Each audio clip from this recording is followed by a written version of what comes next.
ମୁଁ ହର୍ଷ ପରିଚା ମୋର ୟୁଟ୍ୟୁବ ଚ୍ୟାନେଲକୁ ଆପଣମାନଙ୍କୁ ସ୍ୱାଗତ ଜଣାଉଛି।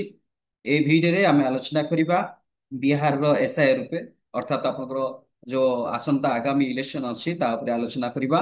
କିନ୍ତୁ ତା ପୂର୍ବରୁ ମୁଁ ଆପଣମାନଙ୍କୁ ଅନୁରୋଧ କରିବି ଭିଡିଓଟି ପ୍ରଥମରୁ ଶେଷ ପର୍ଯ୍ୟନ୍ତ ଦେଖିବେ ଏବଂ ଲାଇକ୍ ସେୟାର ସବସ୍କ୍ରାଇବ କରିବେ, କାରଣ ଆପଣମାନଙ୍କର ପ୍ରତ୍ୟେକଟି ସବସ୍କ୍ରାଇବ ଆମକୁ ବହୁତ ମୂଲ୍ୟ, ଯୋଉଟା କି ନୂଆ ନୂଆ ତଥ୍ୟ ନେଇକି ଆପଣମାନଙ୍କ ସମ୍ମୁଖରେ ନୂଆ ନୂଆ ଭିଡିଓ କରିବା ପାଇଁ ପ୍ରେରଣା ବା ଉତ୍ସାହ ଯୋଗାଉଛି। ତେବେ ଆସନ୍ତୁ ଆଲୋଚନା କରିବା ଆସନ୍ତା ବିହାର ଇଲେକ୍ସନ ପାଇଁ election of election commission of India ତରଫରୁ ଯୋଉ ରୀତିନୀତି ଗ୍ରହଣ କରାଯାଇଛି ବା ଭୋଟର ସଂଶୋଧନ ଉପରେ ଯୋଉ ସବୁ ପ୍ରକ୍ରିୟା ଆରମ୍ଭ କରିଛନ୍ତି ବା ପ୍ରକ୍ରିୟା ନିଜକୁ ସାମିଲ କରିଛନ୍ତି, ତାର ଉପରେ ବିଭିନ୍ନ ରାଜନୈତିକ ମହଲରେ ଦେଶ ତଥା ଅ, ବିହାର ରାଜ୍ୟ ତଥା ବିଭିନ୍ନ ସ୍ଥାନରେ ଦେଶର ବିଭିନ୍ନ ସ୍ଥାନରେ ବା ଚର୍ଚ୍ଚା ହେଇଥିଲା ବା ବିଭିନ୍ନ ତୁମ୍ବି ତୋଫାନ ହେଇଥିଲା। ତାକୁ ନେଇକି ସୁପ୍ରିମକୋର୍ଟ ପାଖରେ ମଧ୍ୟ ପିଟିସନ ଦାୟର କରାଯାଇଥିଲା ଜନଶୁଣାଣି ମାମଲା ଆକାରରେ। ତ ତାରି ଶୁଣାଣି କରିକି ସୁପ୍ରିମକୋର୍ଟ ଗତକାଲି କହିଛନ୍ତି ଯେ ସୋମବାର ଦିନ ଅର୍ଥାତ୍ 15 ତାରିଖ ସୋମବାର ଦିନ ସୁପ୍ରିମକୋର୍ଟ ସେ ସାର୍ ଅର୍ଥାତ୍ ସ୍ପେଶିଆଲ ଇଣ୍ଟେନ୍ସିଭ ରିଭିଜନ ଉପରେ ଯୋଉ commission election commission of India ଯୋଉଟା ଦେଇଛନ୍ତି ତା ଉପରେ ସେ ଶୁଣାଣି କରି କହିଛନ୍ତି ଯେ ଭୋଟର ତାଲିକା ସ୍ୱତନ୍ତ୍ର ସଘନ ସଂଶୋଧନ ପାଇଁ ବା ସଂଶୋଧନ ସମୟରେ ଭାରତୀୟ ନିର୍ବାଚନ commission election commission of India ତାଙ୍କ ଦ୍ୱାରା ଯୋଉ ସବୁ ରୀତିନୀତି ଗ୍ରହଣ କରାଯାଇଛି ବା ପଦ୍ଧତି ଗ୍ରହଣ କରାଯାଇଛି, ସେଥିରେ ଯଦି କୌଣସି ଅନିୟମିତତା ସୃଷ୍ଟି ହୁଏ ବା ଅନିୟମିତତା ପରିଲକ୍ଷିତ ହୁଏ, ତେବେ ସମଗ୍ର କାର୍ଯ୍ୟକୁ ବାତିଲ କରିଦିଆଯିବ। ଏ କଥା କହିଛନ୍ତି ଗତକାଲିର ଶୁଣାଣିରେ ମାନ୍ୟବର ସୁପ୍ରିମକୋର୍ଟ ଅଫ ଇଣ୍ଡିଆ ଭାରତ।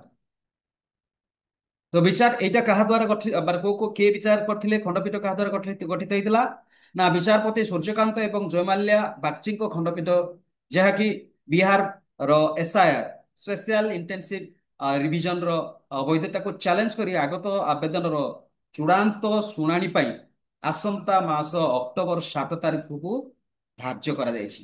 ସେଥିରେ ଫାଇନାଲ ଡିସିସନ ଦିଆଯିବ ବା ନିର୍ଦ୍ଦେଶ ଦିଆଯିବ ଯେ ଏସ୍ଆଇଆର ଉପରେ ଯୋଉ ସବୁ ପଦ୍ଧତି ଗ୍ରହଣ କରିଛନ୍ତି commission of election commission of India, ତାରି ଉପରେ ସେ ବା ସୂଚନା ନିର୍ବାଚନ ଆୟୋଗଙ୍କ ଉପରେ ଯାହା ସବୁ କାର୍ଯ୍ୟକ୍ରମ କରାଯାଇଛି ବା ଯୋଉ ସବୁ ରୀତିନୀତି ଆପଣେଇଛନ୍ତି ସୂଚନା ଆୟୋଗ, କ୍ଷମା କରିବେ, ନିର୍ବାଚନ ଆୟୋଗ, ତ ତାରି ଉପରେ ତାର ତମାମ ବିବରଣୀକୁ ଡିସିସନ ଦେବା ପାଇଁ ବା ଶେଷ ଡିସିସନ ଦେବା ପାଇଁ ଫାଇନାଲ ଡିସିସନ ଦେବା ପାଇଁ ମାननीय ସୁପ୍ରିମକୋର୍ଟ ଅଫ ଇଣ୍ଡିଆ ଯୋଉ ଖଣ୍ଡପୀଠ ତିଆରି ଗଠନ କରାଯାଇଛି ଆପଣଙ୍କର ବିଚାରପତି ସୂର୍ଯ୍ୟକାନ୍ତ ଏବଂ ଜୟମାଲା ବାଗଚିଙ୍କ ଖଣ୍ଡପୀଠ, ସେଟା ପୁଣି ନେକ୍ସଟ ତାରିଖ ହେଲା ଆପଣଙ୍କର ଅକ୍ଟୋବର 7 ତାରିଖ।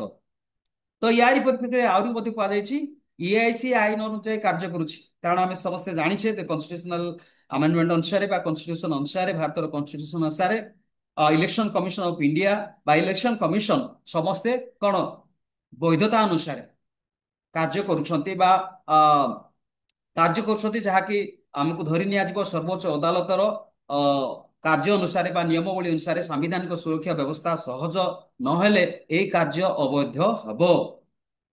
ଏଇଟା ମଧ୍ୟ ସେ କହିଛନ୍ତି।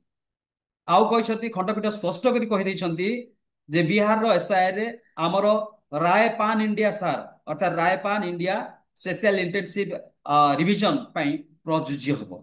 ଯଦି ସେଇଟା ଠିକ ଠିକଣା ଭାବରେ ଆମେ ଅନୁଧ୍ୟାନ କରିପାରିଲୁ ବା ମାନେ ସେଇଟାକୁ ଆମେ ଯଦି ହୃଦବୋଧ ହେଇପାରିଲୁ ଯେ ଏଇଟା ଠିକ ନିଆ ହେଇଛି ଏବଂ ଠିକ ଭାବରେ ଆପଣଙ୍କର ସର୍ଭେ କରାହେଇଛି, ଠିକ ଭାବରେ ସିଟିଜେନ ମାନଙ୍କର ଯୋଉ ଭୋଟର କାର୍ଡକୁ ଆପଣଙ୍କର କଟା ଯାଇଛି, କାହାର କଟା ହେଇଛି ବା କାହାର ବାଦ ଦିଆ ହେଇଛି, କାହାକୁ ଯୋଡା ହେଇଛି, କୋଉ ଆଧାରରେ ଆଧାର କାର୍ଡକୁ କଣ ନିଆହେଇଛି ବା ଆଇଡି ପ୍ରୁଫକୁ କଣ ବୋଲି ନିଆହେଇଛି, କଣ ବୋଲି ସାମିଲ କରାହେଇଛି, ତାର ତମାମ ବିବରଣୀ ଉପରେ ଆଲୋଚନା କରାଯାଇଛି। ତ ଖଣ୍ଡପୀଠ ସ୍ପଷ୍ଟ କରି କହିଛନ୍ତି ବିହାରର ଏସ୍ଆଇରେ ଆମର ପାନ୍ ଇଣ୍ଡିଆ ସାର୍ ପାଇଁ ପ୍ରଯୁଜ୍ୟ ହେବ ଏବଂ ଆହୁରି ମଧ୍ୟ କହିଛନ୍ତି ଏହା ସହିତ ଏହା ବିହାରର ଏସ୍ଆଇଆର ଉପରେ ଖଣ୍ଡ ଖଣ୍ଡ ମତ ଦେଇପାରିବେ ନାହିଁ। କୌଣସି ଦଳ ଭିତ୍ତିକ ବା କୌଣସି ଇଣ୍ଡିଭିଜୁଆଲ ଭିତରେ ୟା ଉପରେ କୌଣସି ପ୍ରକାର ଡେଷ୍ଟ୍ରକ୍ଟିଭ ଇନଫର୍ମେସନ ଦେଇପାରିବା ମତ ଡେଷ୍ଟ୍ରକ୍ଟିଭ ସଜେସନ ଦେଇପାରିବେ ନାହିଁ ବୋଲି ଚୂଡାନ୍ତ ନିଷ୍ପତ୍ତି ପାଇଁ ଯୋଉଟା ଧାର୍ଯ୍ୟ ହେବ ସେଇଟା ହିଁ ଫାଇନାଲ ବୋଲି ସୁପ୍ରିମକୋର୍ଟ ଅଫ ଇଣ୍ଡିଆ କହିଛନ୍ତି। କୋର୍ଟ ଆବେଦନକାରୀଙ୍କୁ ଉଭୟ ଉପରେ ଯୁକ୍ତି କରିବାକୁ ଅନୁମତି ଦେଇଛନ୍ତି। ଯେତେବେଳେ ଏଇଟା ଆପଣଙ୍କର ଶୁଣାଣି ଚାଲିଥିଲା ସେଇ ସମୟରେ ଉଭୟ ପକ୍ଷଙ୍କୁ ଯୁକ୍ତି କରିବା ପାଇଁ ନିଜର ପକ୍ଷଭୁକ୍ତ କରିବା ପାଇଁ କୋର୍ଟ ସେମାନଙ୍କୁ କଣ କରିଥିଲେ ନା ପକ୍ଷ ପ୍ରଦାନ କରିଥିଲେ। ତ ଏହି ପରିପ୍ରେକ୍ଷୀରେ ବିହାରର ନିର୍ଦ୍ଦିଷ୍ଟ ସମୟ ଏବଂ ଦେଶବ୍ୟାପୀ ଅକ୍ଟୋବର 7 ଶୁଣାଣି ସମୟରେ ସାର ପ୍ରକ୍ରିୟା ସେହି ସମୟରେ ଏହା ଏକ ଆବେଦନ ଉପରେ ନୋଟିସ ଜାରି କରିଥିଲା। ନୋଟିସ ଜାରି କରିଥିଲା। ସେପ୍ଟେମ୍ବର 8 ତାରିଖର ନିର୍ଦ୍ଦେଶକୁ ପ୍ରତ୍ୟାହାର କରିବାକୁ ଚାହୁଁଛନ୍ତି, ଯାହା ପୋଲ ପ୍ୟାନେଲରୁ ଅନ୍ତର୍ଭୁକ୍ତ କରିବାକୁ ନିର୍ଦ୍ଦେଶ ଏବଂ ନିର୍ଦ୍ଦେଶ ବାହାରେ କହିଥିବା ବା ନିର୍ଦ୍ଦେଶ ଦିଆଯାଇଥିବା ବିହାରର ସ୍ପେଶିଆଲ ଇଣ୍ଟେନ୍ସିଭ ରିଭିଜନ ପାଇଁ ଦ୍ୱାଦଶ ନିର୍ଦ୍ଧାରିତ ଡକୁମେଣ୍ଟ ଭାବରେ ଆଧାର କାର୍ଡ ବୋଲି କହିଥିଲେ। ଆଧାର କାର୍ଡକୁ, କାରଣ ଆଧାର କାର୍ଡ ହଉଛି ଆପଣଙ୍କର ଯେ ପରିଚୟ ପତ୍ର, କେବଳ ଗୋଟେ ରେସିଡେଣ୍ଟ ହିସାବରେ ପରିଚୟ ପତ୍ର ଦେବ ବା ଆପଣଙ୍କର ପୂର୍ଣ୍ଣ ଭୋଟର ତାରିଖ କନଷ୍ଟିଟ୍ୟୁସନ ଅନୁସାରେ ସେ ଭୋଟର ମାନେ ନିଜର ବ୍ୟକ୍ତିତ୍ୱକୁ ପ୍ରତିପାଦନ କରିବ, ତାରି ଉପରେ ମଧ୍ୟ ଆଲୋଚନା କରିଥିଲେ। କୋର୍ଟ ଅକ୍ଟୋବର 7 ତାରିଖରେ ଶୁଣାଣି ସମୟରେ ବିହାରର ନିର୍ଦ୍ଦିଷ୍ଟ ପ୍ରସଙ୍ଗ ଏବଂ ବିଶେଷ କରି ଦେଶବ୍ୟାପୀ ସ୍ପେଶିଆଲ ଇଣ୍ଟେନ୍ସିଭ ରିଭିଜନ ପ୍ରକ୍ରିୟା ଉପରେ ଯୁକ୍ତି କରିବାକୁ ଆବେଦନକାରୀମାନଙ୍କୁ ଅନୁମତି ଦେଇଥିଲେ ଏବଂ ସେହି ଅନୁସାରେ ଯାହା ବି ଉଭୟ ପକ୍ଷ ଯୁକ୍ତି କରିଛନ୍ତି ତାକୁ ଭିତ୍ତି କରି ସେ ଡିସିସନ ଦେବେ ଆସନ୍ତା ଅକ୍ଟୋବର 7 ତାରିଖରେ। ସେହି ସମୟରେ ଏହା ସେପ୍ଟେମ୍ବର 8 ତାରିଖରେ ନିର୍ବାଚନ ପ୍ୟାନେଲକୁ ବିହାରର ସାର ପାଇଁ 12ତମ ନିର୍ଦ୍ଧାରିତ ଡକୁମେଣ୍ଟ ଭାବରେ ଆଧାରକୁ ଅନ୍ତର୍ଭୁକ୍ତ କରିବାକୁ ନିର୍ଦ୍ଦେଶ ଦେଇଥିବା ତାଙ୍କ ଆଦେଶକୁ ପ୍ରତ୍ୟାହାର କରିବା ପାଇଁ ଏକ ଆବେଦନ ଉପରେ ନୋଟିସ ଜାରି କରିଥିଲା। এটা ଆମେ ଆଗରୁ ଜାଣିଛୁ, ନୋଟିସ ମଧ୍ୟ ଜାରି କରାହେଇଥିଲା। ତ ଏହି ପରିପ୍ରେକ୍ଷୀରେ ସେପ୍ଟେମ୍ବର 8 ତାରିଖରେ ସର୍ବୋଚ୍ଚ ନ୍ୟାୟାଳୟ ସ୍ପଷ୍ଟ କରିଥିଲେ ଯେ ଏହି କଥା ସେ ଉଦ୍ବୋଧ କରିଥିଲେ ଏବଂ ସେ କହିଥିଲେ ଆଧାର ନାଗରିକତାର ପ୍ରମାଣ ନୁହେଁ। ଯୋଉ ଆଧାର କାର୍ଡ ପ୍ରତି ଆମକୁ ଦିଆହେଇଛି ସିଟିଜେନ ମାନଙ୍କୁ, ସେଇ ଆଧାର କାର୍ଡ ନାଗରିକତାକୁ ପ୍ରମାଣ କରୁନାହିଁ ବା ସିଟିଜେନସିପ ପ୍ରୁଭ କରିପାରୁନାହିଁ, ବା ଆଧାର କାର୍ଡ ମାଧ୍ୟମରେ ଆମେ ସିଟିଜେନସିପ ପ୍ରୁଭ କରିପାରିବା ନାହିଁ। କିନ୍ତୁ କଣ ନା ଭୋଟର ତାଲିକା ଅନ୍ତର୍ଭୁକ୍ତ କରାଯାଇ ପାରିବ। ଭୋଟର ତାଲିକା ଅନ୍ତର୍ଭୁକ୍ତ କରାଯାଇ ପାରିବା ପାଇଁ ଦାଖଲ କରିବା ସମୟରେ ଯାହା ଇଲେକ୍ସନ କମିଶନ ଅଫ ଇଣ୍ଡିଆ ଏହାର ସତ୍ୟତା ଯାଞ୍ଚ କରିପାରିବେ। ଏହାର ସତ୍ୟତା ଯାଞ୍ଚ କରି, କାରଣ ଆଧାରକୁ ନେଇକି ଯୋଉ ଦିଆହେଇଛି ସିଟିଜେନସିପ ପ୍ରୁଭ କରିବା ପାଇଁ ବା ଇଲେକ୍ସନ କମିଶନ ଅଫ ଇଣ୍ଡିଆ ଯାହା ଦେଇଛନ୍ତି ଆଧାରକୁ କେନ୍ଦ୍ର କରି ଯୋଉ ଭୋଟର କାଟଛାଟ ହେଇଛି ବା ଯୋଉ ବିହାରରେ ଯୋଉ ଆଗାମୀ ନିର୍ବାଚନରେ ଯୋଉ ହବ ସେଇ ନିର୍ବାଚନ ପାଇଁ ଯୋଉ ସର୍ଭେ କରାହେଇଥିଲା କମିଶନ ଇଲେକ୍ସନ କମିଶନଙ୍କ ତରଫରୁ, ତାରି ତମାମ ବିବରଣୀ ଉପରେ ଯଦି କିଛି କୌଣସି ଅନିୟମିତତା ସୃଷ୍ଟି ହୁଏ, କାରଣ ସେମାନେ ଆଧାରକୁ ନେଇକି ଯୋଉ ସବୁ ଅ ତାଲିକାକୁ ବାଦ ଦେଇଛନ୍ତି ବା କିଛି ତାଲିକାକୁ ଇନକ୍ଲୁଡ କରିଛନ୍ତି, ତ ତେବେ ସେ ରୋକଠୋକ ଭାବରେ କହିଛନ୍ତି ଯେ ଆଧାର କାର୍ଡ ନାଗରିକତାର ପ୍ରମାଣ ନୁହେଁ।